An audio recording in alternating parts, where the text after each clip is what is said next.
the general idea that I've been trying to play with is, what if we're wrong?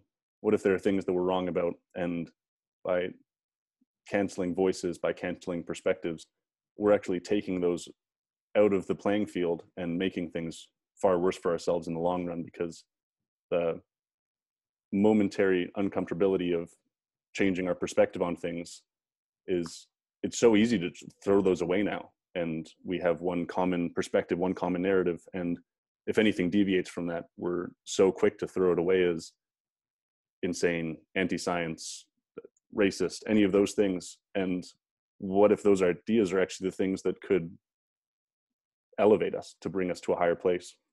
And so that's something that I'm very concerned about, especially as of late.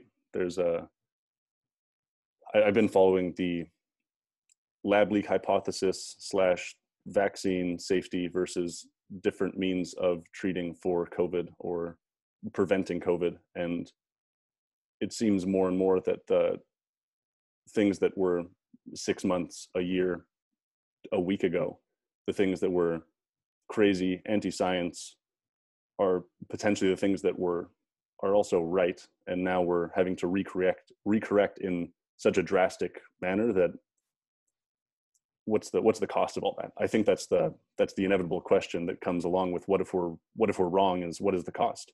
How many lives is it worth? How many trillions of dollars is it going to be worth? Because trillions of dollars also equals quality of life for lots of people. So I think those are the questions that I've been trying to wrestle with lately. And I definitely think that you're one of the people that can help to bring a nuanced perspective to those for me.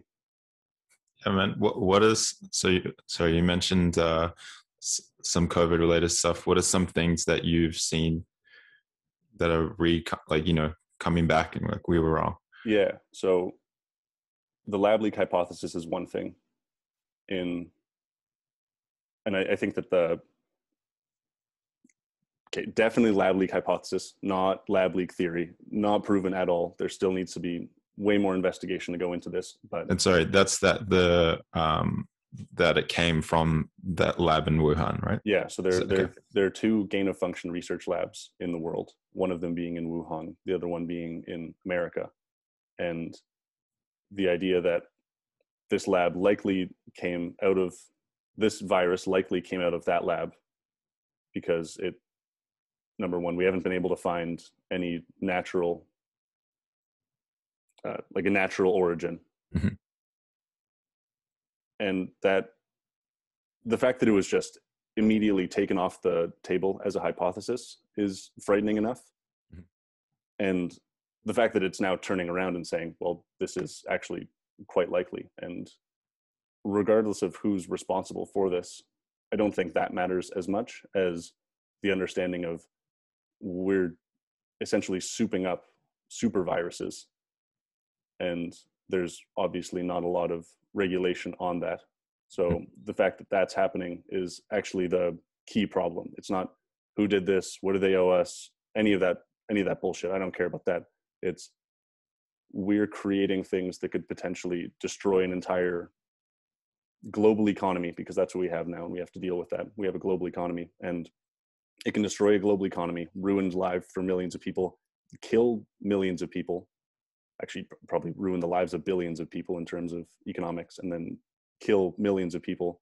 So we're doing this. Now we have to come to terms with that and speak to each other honestly about what we're going to do about that. Is it worth it? Maybe, possibly. How do we move forward with that? So that's my perspective on that, is we actually have to have a reasonable conversation regarding what the safety is of this, whether it's worth it. And all of that comes from just a place of honesty. Are we willing to have a discussion about this thing? And are we willing to put every hypothesis onto the table and then eliminate them as they are fit to eliminate? Or are we willing to say, no, this thing's completely wrong.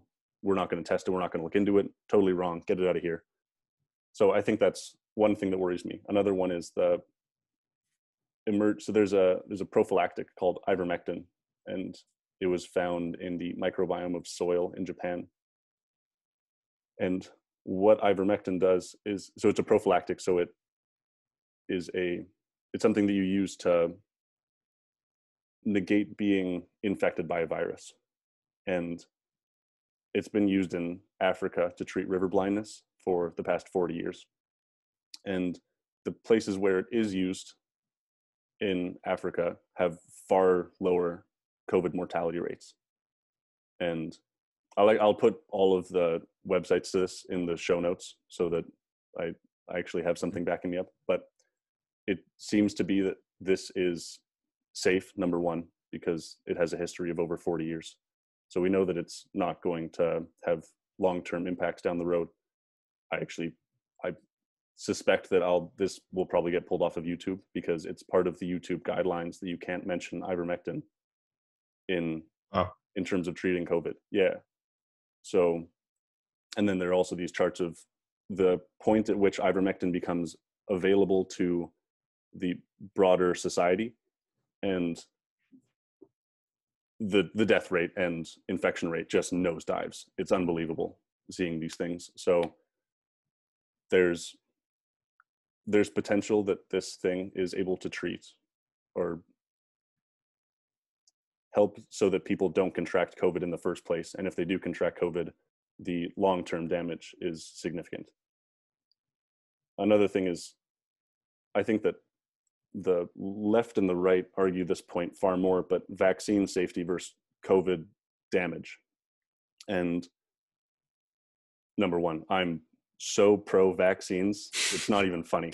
I have more vaccines than I would guess that most people have. Like, I've been to Southeast Asia, didn't ask a question, just put that into my arm, let's go.